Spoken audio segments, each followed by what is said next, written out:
Alors, fidélité, infidélité, partie 2. Donc déjà, merci beaucoup pour l'accueil que vous avez fait à la première vidéo. Je suis profondément touchée et je suis heureuse de voir qu'elle vous a plu. J'espère que la deuxième vous plaira autant. Donc dans la première partie, donc sur la fidélité et l'infidélité, je vous expliquais en fait que, en somme, la fidélité ou l'infidélité, ce n'est pas qu'une affaire d'actes isolés, que chaque comportement n'est que la cause directe d'un ensemble de comportements intérieurs qui renvoie à un état d'esprit et qui renvoie à une organisation interne. Donc, on peut essayer d'observer une action de manière strictement isolée, mais tout comme lorsque l'on parle, les mots que vous employez, la manière dont vous parlez n'est que le reflet, le témoin direct de tout un raisonnement qu'il y a eu au préalable dans votre cerveau, dans votre esprit, l'infidélité, la fidélité, ce n'est que la conséquence directe d'un autre process qui a aussi eu lieu dans l'esprit de la personne qui l'a fait vivre. Donc que vous soyez loyal ou pas loyal, que vous soyez fidèle ou infidèle, vous avez avant tout toute une dimension intérieure qui concerne le sujet et qui va du coup orienter votre comportement.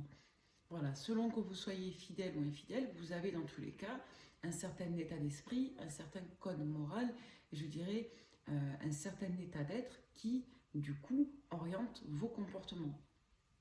Quand vous vous adressez à quelqu'un que vous connaissez, vous êtes orienté, parce que la personne, vous la connaissez, vous y avez greffé des souvenirs, un conditionnement positif, vous appréciez la personne, et du coup, vous êtes orienté, parce que vous avez un ensemble de facteurs en lien avec la dimension intérieure qui vont concourir à vous aider à adapter votre attitude. Quand on voit les comportements, lorsqu'on observe des comportements de manière strictement isolée, on a tendance, si vous voulez, à accumuler la charge informationnelle. Pourquoi je vous dis ça? Parce que si vous arrivez à faire des liaisons entre différents types d'actions, que vous en faites un discernement général, quelque part vous vous économisez d'une source d'analyse et vous vous sauvegardez d'incohérence et d'incompréhension.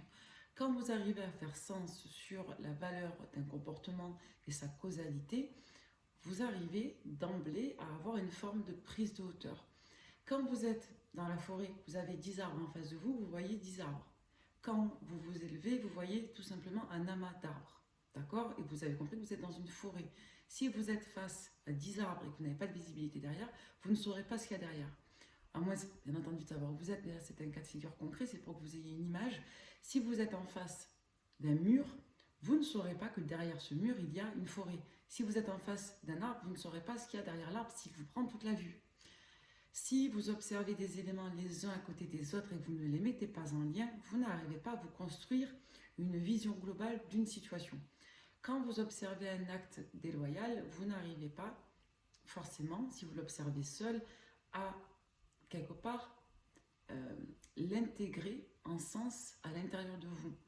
Vous êtes heureux avec votre partenaire, puis d'un seul coup, vous apprenez que la personne vous trompe, votre partenaire vous trompe depuis des mois. D'un seul coup, le monde s'écroule. Vous n'aviez pas d'autre, vous tombez dessus par hasard. Vous n'étiez pas au courant. Et là, boum, tout s'écroule. Je ne comprends pas. Souvent, on entend « je ne comprends pas, je tombe des nues, je ne comprends pas pourquoi on avait tout pour être heureux », par exemple. Ou alors, je ne comprends pas comment la personne a osé faire ça. Ou je ne comprends pas qu'est-ce qui s'est passé. Je ne comprends pas pourquoi je ne l'ai pas vu. On en revient toujours à cette notion de compréhension. J'ai pas compris ce qui m'est arrivé. Quand vous êtes choqué, vous ne l'avez pas vu venir. Vous ne l'avez pas vu venir. Quand on a de la visibilité sur une situation, on a de la hauteur. Et quand on a de la hauteur sur la situation, on a de la visibilité. C'est un petit peu un cercle vicieux. Et c'est un cercle vertueux, in fine. Mais vous êtes un petit peu, quelque part, en proie à ce cercle-là. Pourquoi cercle vicieux? Parce que si vous n'arrivez pas à prendre de la hauteur, vous restez piégé. Quand vous vous rendez compte que votre partenaire vous trompe, si vous n'arrivez pas à prendre de la hauteur sur le sens, vous êtes piégé dans la douleur. Si vous arrivez à prendre de la hauteur, vous êtes dans un cercle vertueux de pardon. Et ça, j'insiste là-dessus, c'est super important. Je vous disais à la fin de la vidéo 1, apprenez à exister en dehors que de la souffrance. On attend souvent qu'il se passe quelque chose pour ouvrir les yeux. On attend souvent qu'il nous arrive quelque chose pour se remettre en question.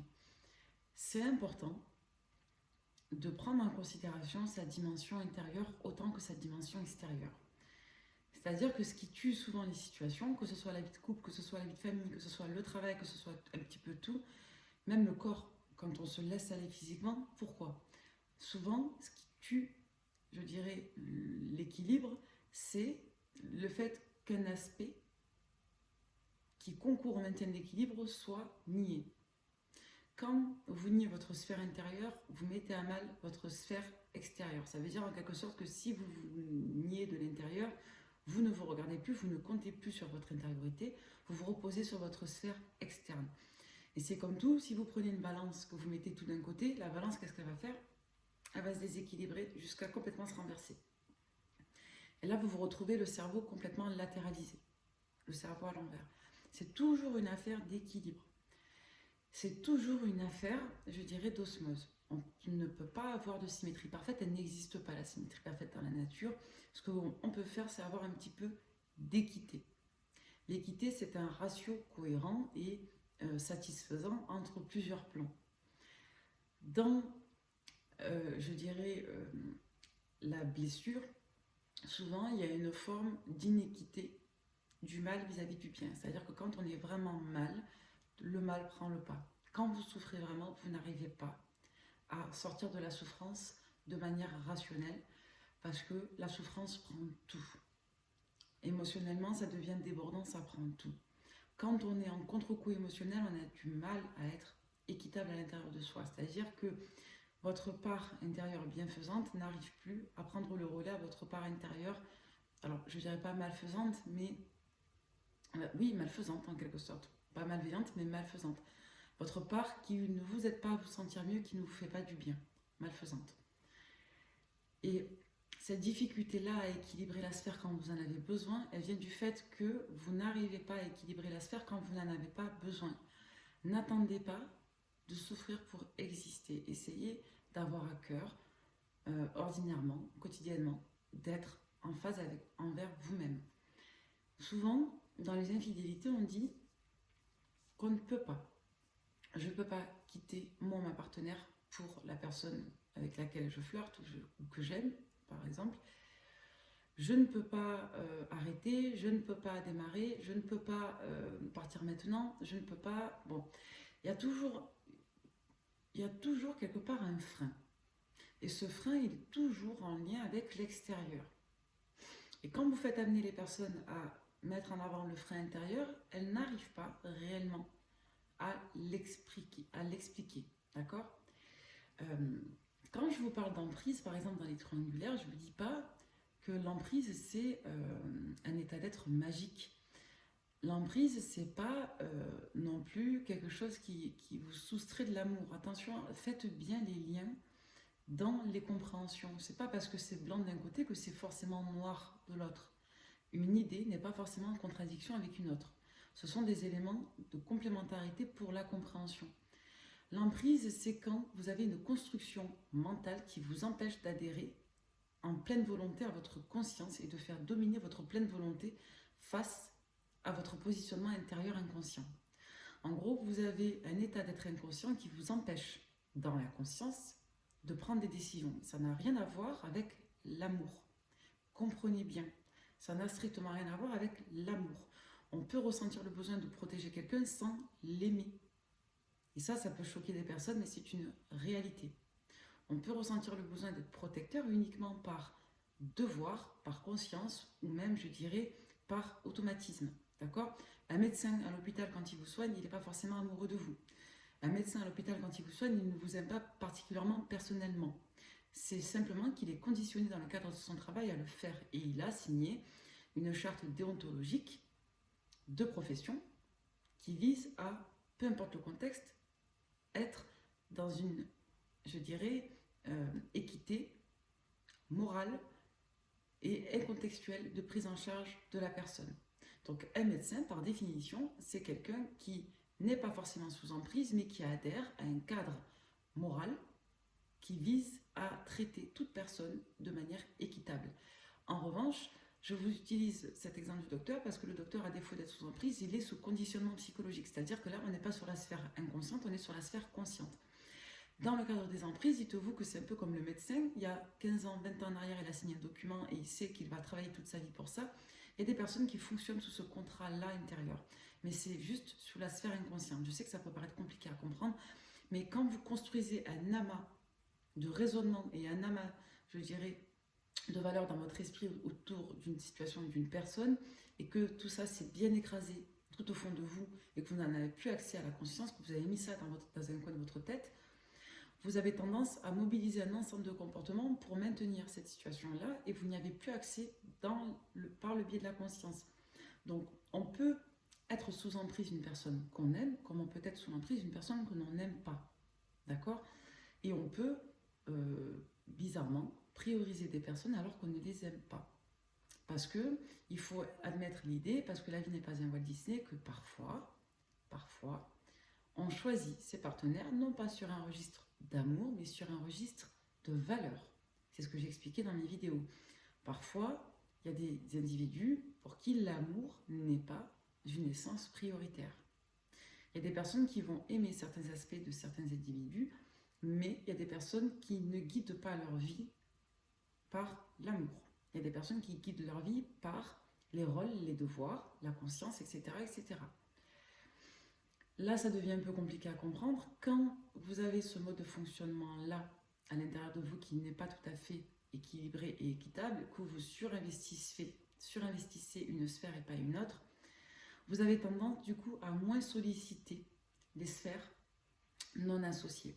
Ce qui veut dire que quand vous construisez votre stabilité, votre structure sur, par exemple, le faire et la matérialité, on va dire ça comme ça sera plus facile à comprendre, quand vous mettez la priorité non pas sur l'amour, mais sur d'autres domaines, par exemple, vous avez tendance du coup à moins solliciter votre sphère d'amour. Ce qui veut dire que vous allez construire un ensemble d'équilibre sur une sphère qui n'est pas l'amour, ou qui n'est plus l'amour, par exemple. Quand vous devrez prendre vos décisions, vous n'allez pas du tout solliciter votre sphère d'amour, vous allez solliciter la sphère structurelle. Parce que la sphère qui va être perturbée, ça ne sera pas la sphère d'amour parce qu'elle n'aura pas été sollicitée. Ça va être la sphère structurelle. Donc, il y a des personnes qui peuvent s'aimer, ne plus s'aimer, rester ensemble, et puis au moment de partir, elles n'arrivent pas à se quitter. Pas parce qu'elles s'aiment, elles vont avoir envie de ne pas forcément se faire de mal, mais pas parce qu'elles s'aiment, mais parce qu'elles ont peut-être une forme d'attachement ou une forme d'emprise. Les emprises, ce n'est pas forcément négatif, c'est plus un rapport aux situations et aux personnes. Donc un ensemble d'emprises qui vont les empêcher d'adhérer uniquement par la simple volonté et par le simple attachement à une décision neutre. En gros, chérie, ça ne marche plus entre nous, je veux te quitter, je préfère aller avec une autre personne que j'aime. Ben en fait, je n'y arrive pas. Voilà, pas parce que je t'aime réellement toujours, mais parce que j'ai construit un ensemble d'éléments autour de toi et c'est compliqué, ça me demande une charge mentale de me résoudre à y renoncer. Donc ça renvoie à une pensée non binaire. C'est pas une affaire toujours d'amour et de peur au sens strict, ça sollicite toujours les sphères d'amour et de peur, mais tout au milieu de ces grandes sphères, de ces deux mondes, vous avez un ensemble de dimensions dans lesquelles l'esprit se développe et se construit. Quand vous n'arrivez pas à admettre l'idée que ça ne peut être pas autre chose que l'amour, c'est en lien avec vos propres représentations. Certainement que vous mettez en tête que tout est une affaire soit d'amour, soit de non-amour, etc. etc.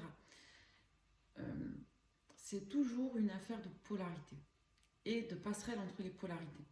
Quand je vous expliquais le pacte d'exclusivité, je parle vraiment des personnes qui ont un pacte de fidélité de couple. L'essentiel des couples, bien entendu, induit un pacte à deux, mais il y a des couples libres, ou il y a des couples polyamoureux ou polygames qui, eux, ne sont pas concernés par cette affaire-là. Là, je parle vraiment des personnes qui sont concernées par le pacte à deux. Dans le pacte à deux, il y a un enjeu d'être responsable de ses choix. Quand vous démarrez quelque chose, vous êtes responsable de votre choix. Vous prenez la route, vous n'allez pas vous arrêter en plein milieu de l'autoroute parce que vous n'avez plus envie de conduire. Il va falloir d'un moment être responsable de votre voiture, de votre véhicule et de l'ensemble des usagers. Vous allez soit devoir vous arrêter sur une aire pour réfléchir à faire demi-tour ou continuer, soit tout simplement vous garer en attendant d'y voir plus clair. Ben, en amour, c'est pareil. Quand vous vous engagez sur un chemin à deux, vous ne pouvez pas, au milieu de la route, laisser la voiture en pilote automatique et monter dans une autre voiture et revenir pour reprendre la route. C'est pas comme ça que ça marche. Si vous voulez changer de voiture, vous devez forcément à un moment donné vous arrêter. soit pour vous garer et prendre une autre voiture, soit, bon, je ne vais pas trop loin dans l'image, mais dites-vous que la relation amoureuse, c'est, on va dire que c'est la destination, on va dire que la relation amoureuse, c'est la route avec la destination. Votre partenaire et vous, c'est la voiture. Vous êtes la voiture et votre partenaire, c'est la personne qui la conduit, c'est le conducteur. Et on va dire que le fait d'aller voir ailleurs, c'est un petit peu comme changer de voiture. D'accord ? Vous avez des personnes qui veulent rester sur la route, donc qui veulent rester dans le couple et qui veulent garder leur voiture, donc vous, mais qui voudraient de temps en temps essayer une autre voiture plus confortable et avoir une meilleure qualité de route, pour peut-être plus dynamique pour reprendre la route. Il y a des personnes qui voudront s'arrêter sur l'aire d'autoroute, faire une sieste, reprendre des forces avant de reprendre la route. Et il y a des personnes qui voudront, par exemple, tout simplement garder leur voiture tout le long et ça leur va très bien. Donc, si vous voulez, dès lors que vous êtes mis dans la voiture, que vous avez commencé à rouler, donc en gros, dès lors que vous êtes mis en couple, que vous avez commencé à avancer dans votre relation, c'est compliqué d'être déloyal et infidèle sans qu'il y ait de dommages collatéraux. Pourquoi ? Parce que si le conducteur sort pendant que la voiture est en roue libre, on prend le risque d'avoir un accident. Si le conducteur s'arrête sur le bas-côté pour essayer une autre voiture, il va vous laisser vous en plan, il aura avancé, vous serez resté derrière, etc., etc. On ne peut pas se désengager comme ça. Une personne ne peut pas ne tenir compte que d'elle-même quand on est deux. Il y a une notion de responsabilité. Et l'avantage quand on est à deux, c'est qu'on n'est pas responsable que de soi, on est aussi responsable de l'autre, ce qui est assez enrichissant, mais ce qui peut être assez compliqué si l'autre personne ne prend pas en charge ses responsabilités vis-à-vis de vous. On va en revenir du coup à la trahison. Quand vous avez des profils comme ça qui manquent un petit peu de cadre et qui ne sont pas tout à fait responsables d'elles-mêmes et qui sont un petit peu sur deux bords, qui n'arrivent pas à être alignés, dès lors que vous les confrontez et que par exemple vous les quittez, vous pouvez parfois, et on le retrouve beaucoup dans les passions aussi, parce que ça sollicite justement des sphères incomplètes, vous pouvez parfois avoir des comportements extrêmement apathiques. Ce qui veut dire parfois que quand vous quittez des partenaires qui ont commis des fautes, ils auront soit du mal à les reconnaître, soit ils vont profondément culpabiliser parce qu'ils vont de ce coup se reconnecter à la sphère et ils vont en souffrir eux aussi. Ils vont se mettre à votre place, ils vont vraiment avoir honte, ils vont en souffrir. Vous pouvez avoir des personnes qui vont regretter uniquement pour la sphère médiatique, c'est-à-dire que là, il y a une notion plutôt d'externe, d'être vu de l'extérieur, où on n'apprécie pas au niveau de son narcisse. Et vous pouvez avoir des personnes qui, par exemple, vont complètement se fermer comme des huîtres. C'est-à-dire que non seulement elles ne vont pas être dans l'empathie, mais elles vont en plus soit ne pas prendre mesure de leur comportement, soit ne pas vouloir en rendre compte. Et ça, c'est, à mon sens, pour l'avoir vécu aussi, le plus difficile, c'est que quand vous avez une personne qui se verrouille comme une huître, vous avez l'impression tout simplement de ne pas forcément être considéré, de ne pas exister. Il faut savoir que la posture sèche, c'est un mécanisme d'adaptation. Ce n'est pas un mécanisme de défense, c'est un mécanisme d'adaptation, c'est un mécanisme de protection. Quand vous avez une personne qui se rigidifie à la faute, c'est une personne qui, quelque part à l'intérieur d'elle, n'admet pas votre réalité qui lui renvoie à sa faute. C'est une personne qui n'admet pas la responsabilité de ses torts. C'est-à-dire que la personne, en fait, se met sous silence, elle ferme, c'est comme si elle coupait tout par rapport à vous, elle vous rejette pour ne pas être confrontée à la réalité, soit de sa situation, soit de son geste, soit des deux. En gros, c'est comme si la personne tournait la tête pour ne pas vous voir. Voilà. Quand c'est insoutenable, on tourne la tête, on ne va pas regarder. En comportemental, c'est la même chose. Parfois, il y a des personnes qui n'arrivent pas à observer leur comportement. Et là, c'est toujours quand l'infidélité est avérée et qu'elle est sue, qu'on se rend bien compte qu'il y a autre chose qu'un comportement physique. C'est quand l'infidélité est démasquée qu'on se rend bien compte que ce n'est pas qu'un seul acte dénué de sens et qu'il y a forcément une démarche cognitive derrière et une dimension morale plus profonde, que ce n'est pas un acte anodin isolé. Et quand la personne est prise, on se rend bien compte de deux choses, c'est que il y a intrinsèquement un enjeu global qui est fait et il y a intrinsèquement un enjeu identitaire qui est fait. La personne, elle va vous dire je t'aime, je suis pas quelqu'un de mauvais, ou alors elle va vous dire que c'était pas ce que vous pensez, ou qu'elle peut reconnaître des torts, mais. Bon. Et là, la personne veut que vous lui pardonniez. Est-ce qu'on pardonne une faute à quelqu'un? Est-ce que le fait de commettre une erreur, c'est pardonnable? Là, je ne parle pas du fait, est-ce que vous êtes capable de pardonner à quelqu'un. Là, je vous demande, est-ce qu'on pardonne, est-ce que c'est le mot utile, le pardon. Est-ce que le fait de casser un vase, ça induit un pardon? Est-ce que lorsqu'une personne vous casse un objet, vous ressentez une blessure profonde au point de lui pardonner? Non, une personne casse un vase, au pire vous allez être en colère, au pire vous allez être déçu, mais ça ne va pas induire de démarche morale.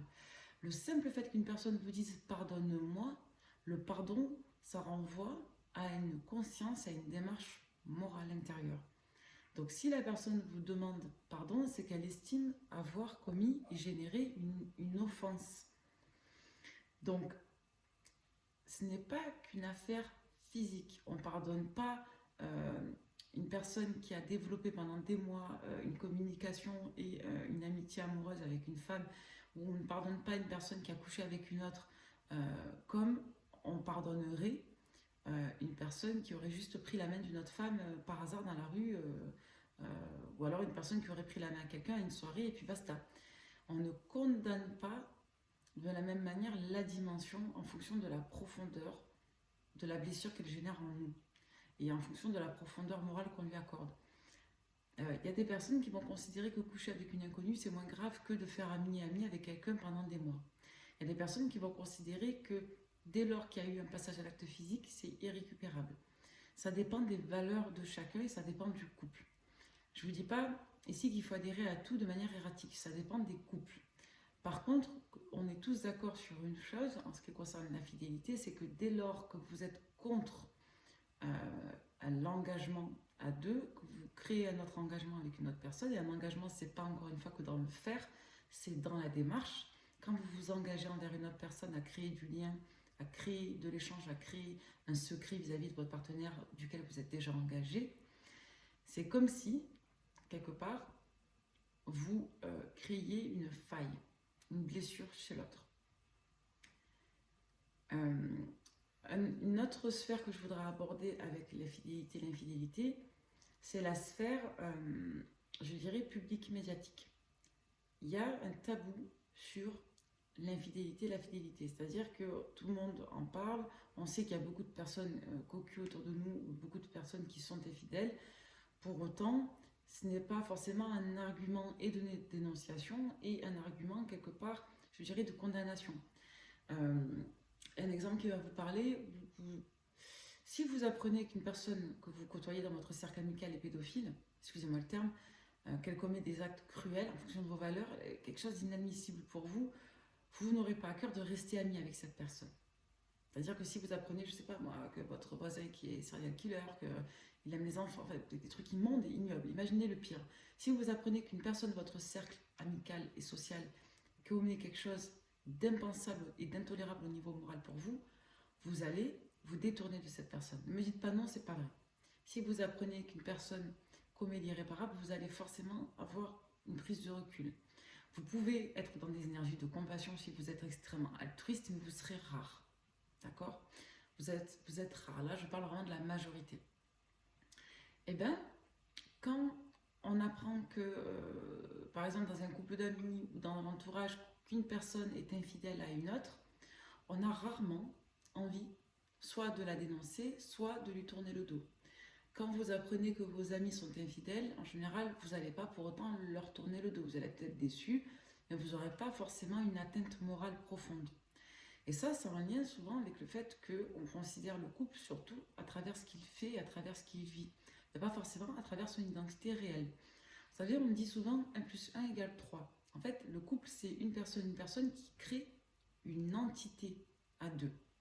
Une entité où il y aurait à la fois la place d'être l'un, d'être l'autre, et d'être ensemble dans un espace qui serait un espace unique, qui serait le reflet des deux personnes. Idéalement, c'est ça un couple. Et souvent, quand on est entouré de personnes qui trahissent ce pacte-là, on n'est pas souvent moralement touché parce qu'on se dit, c'est entre eux, ça les regarde. Je ne vais pas me mêler de ça. Mais on n'est pas impacté par la sphère morale. Moi, personnellement, je sais que si j'apprends qu'une des personnes autour de moi est infidèle, j'aurai du mal, moralement, à tolérer la personne. Par contre, j'arriverai à me dire que je n'ai pas à condamner une personne pour ses choix individuels. En tant qu'ami, je suis là pour les respecter. Donc moi, pour ma part, je vous donne un exemple pour que vous compreniez, ça dépend des personnes. Mais moi, je sais que si j'ai un ami, une amie à moi qui est infidèle, j'aurais plutôt tendance à être interpellée. C'est pas quelque chose qui m'apparaîtra comme banal. Je ne serai pas favorable à cette démarche-là et j'encouragerai mon ami à comprendre son geste et à savoir ce qui est le mieux pour lui ou pour elle. Et je serai plutôt dans une démarche, moi personnellement, de compréhension, d'éclaircissement, de gratter un petit peu le vernis et d'essayer de soutenir la personne indépendamment de ses choix et de ses situations et ou, entre guillemets, de ses erreurs si elle estime que c'est une erreur. Par exemple, il y a des personnes qui ont des représentations, moi j'appelle ça plus plaquées, plus simplistes. En fait, plus vous allez observer votre comportement et votre vie de manière simpliste, et moins quelque part vous aurez de préoccupations. Pourquoi? Parce que vous ferez moins de liens, ça monopolisera moins de ressources. Donc vous serez dans des positionnements plus, je dirais, plus plaqués, plus marqués. Parce que vous n'aurez pas toutes ces subtilités-là de compréhension et d'interprétation qui feront que vous serez quelque part dans plusieurs prismes de regard. Vous aurez peut-être un regard plus figé et vous aurez tendance du coup à être dans des postures plus marquées et plus nettes. Ça, c'est en lien avec le fait de créer des liens dans les différents cadres. Le lien entre le comportement, l'action et sa valeur.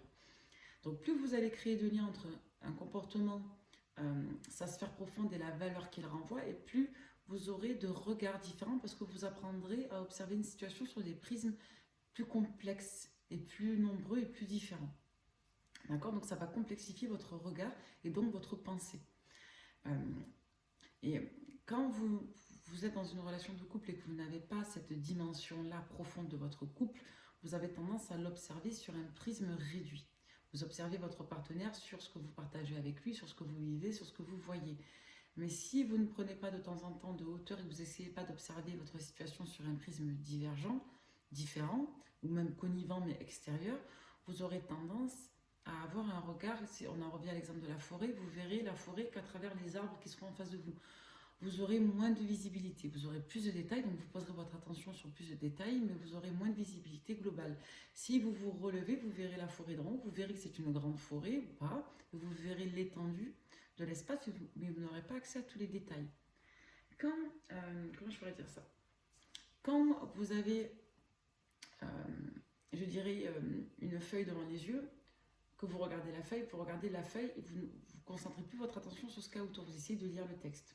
Quand vous lisez le texte, vous êtes concentré sur les lettres. Donc plus vous allez vous concentrer sur les lettres, plus vous allez voir les détails de l'encre. Plus vous allez voir les détails de l'encre et plus vous allez voir, je sais pas moi, le relief de la feuille. Et pendant que vous vous concentrez sur ça, vous ne regardez pas tout ce qu'il y a autour. C'est-à-dire que vous ne voyez pas, par exemple, la maîtresse en train de distribuer les autres copies, en train de donner une autre feuille. Donc en fait, pendant que vous vous êtes focalisé sur ce qu'il y a devant vous, vous perdez l'attention sur ce qu'il y a autour de vous. Et dans les relations amoureuses, c'est pareil. Quand on est trop focalisé sur quelque chose qui est trop près de nous, donc qui nous impacte de trop près, on a tendance à ne pas voir les autres éléments. Si on lève la tête de sa feuille, on verra qu'il y a plein d'autres feuilles, qu'il y a plein d'autres textes et qu'il y a plusieurs personnes qui essaient de lire aussi. Et dans l'absolu, c'est pas le propos, mais ça permet aussi de savoir qu'est-ce qu'on doit lire en quelque sorte. Plus vous allez prendre de hauteur sur vos situations et plus vous arriverez à avoir une vue d'ensemble, à avoir une complexité intérieure et donc une richesse qui vous permettra d'avoir plusieurs abords et qui quelque part vous permettra de mieux gérer votre souffrance parce que vous aurez d'autres prismes de compréhension qui pourront générer plus d'empathie. Si vous n'avez qu'un regard sur une situation, vous ne pourrez pas quelque part complexifier votre raisonnement parce qu'il sera assez axé sur un prisme. Donc, on ne peut pas observer un comportement uniquement sur sa dimension active, superficielle et matérielle. De même qu'on ne peut pas qualifier la fidélité uniquement sur un prisme de consommation physique, de passage à l'acte physique. Chaque mot a un sens. Et quand vous faites une phrase, vous utilisez plusieurs mots avec plusieurs sens différents. L'objectif, c'est d'avoir du sens dans une phrase. Quand vous avez plusieurs types de comportements dans une relation, l'objectif, c'est d'avoir un comportement général, donc une attitude, un état d'esprit et une posture générale. C'est toujours une affaire de lien. Plus vous ferez les liens entre les comportements et les situations et ce qu'elle renvoie, et plus vous aurez de faculté à être, je dirais, j'ai envie de dire même heureux, tout simplement. Parce que vous aurez plus de regard, plus de compréhension et plus de sagesse. Et donc, forcément, qui dit plus de sagesse, dit plus, je dirais, de compréhension des choses. Et donc, des meilleures réactions. Si vous apprenez à vous connaître, vous apprenez à maîtriser vos réactions. Si vous apprenez à connaître la personne en face de vous, vous apprenez à appréhender ses réactions. Vous vous dégagez en fait du caractère impétueux de l'émotion et de l'instant. Donc vous lâchez vos énergies de colère avec le temps et vous apprenez à être dans des énergies d'amour. Sachez une chose, c'est que c'est pas parce que quelque chose fonctionne qu'il est forcément bon. D'accord? Vous filez un coup de poing à un enfant, vous allez le faire taire, mais est-ce que ça sera forcément bon pour lui? Je ne pense pas. Donc, moi, je donne toujours des exemples très grossiers avec les enfants parce que ça vous aide à schématiser la pensée. C'est pas parce que quelque chose fonctionne qu'il est bénéfique. D'accord? C'est pas parce que votre couple tient qu'il est forcément heureux. C'est pas parce qu'une personne, quelque part, se montre infidèle qu'elle est quelque part mauvaise. C'est pas parce que, je ne sais pas quel exemple on peut donner d'autre, mais c'est pas parce que vous arrivez à sortir des émotions par le biais de la colère que la colère elle est bonne. Il faut bien comprendre ça. La colère ce n'est qu'une réaction et c'est une réaction qui est en lien avec le stress. Donc quand vous vous mettez en colère parce que vous souffrez, c'est parce que votre souffrance génère un stress. Ce qui veut dire que si vous êtes stressé, c'est qu'il y a quelque chose qui s'accélère, donc il y a un déficit soit d'attention à l'intérieur de vous, soit un déficit de gestion. D'accord? Je vous disais tout à l'heure, il y a une notion de sous-investissement de la demande et de surinvestissement du manque. Le sous-investissement de la demande, c'est quand une personne estime qu'elle ne peut pas demander ou qu'elle ne peut pas recevoir, qu'elle ne peut pas obtenir, etc. Donc, le sous-investissement de la demande, c'est quand une personne se résigne à, quelque part, aller chercher ce dont elle a besoin. Il y a des personnes qui préfèrent aller tromper parce qu'elles se résignent à être en sous-investissement de la demande. Parce que, quelque part, je ne suis pas satisfait, ben c'est pas grave. Voilà, c'est comme ça. Ben on est en couple et c'est comme ça. Je pourrais pas, voilà, c'est ma femme, c'est mon mari, c'est normal qu'on ne soit pas toujours heureuse entre nous. C'est voilà, bon ben c'est comme ça. Et puis au bout d'un moment, la personne, à force de se dire que c'est comme ça, ben, elle va développer forcément d'autres besoins auprès d'autres personnes. Enfin, forcément, ça dépend des gens bien sûr, mais dans le cadre des infidélités, là on parle. Hein. Et derrière, vous avez aussi le surinvestissement du manque. Le surinvestissement du manque, c'est quand vous posez toute votre attention sur ce qui vous manque et que ça ne vous permet pas de générer de la ressource de demande. Ça ne vous permet pas de générer de l'initiative parce que pendant que vous posez toute votre attention sur votre manque, vous prenez de l'attention pour autre chose. Toujours une affaire d'équilibre. Donc voilà, j'espère que ces vidéos vous auront plu. Et là, on était sur la sphère un petit peu plus lourde, un peu plus profonde. J'espère que vous la comprendrez et que ça vous apportera des réponses. Mille merci encore une fois pour vos visionnages et pour votre soutien. Merci beaucoup.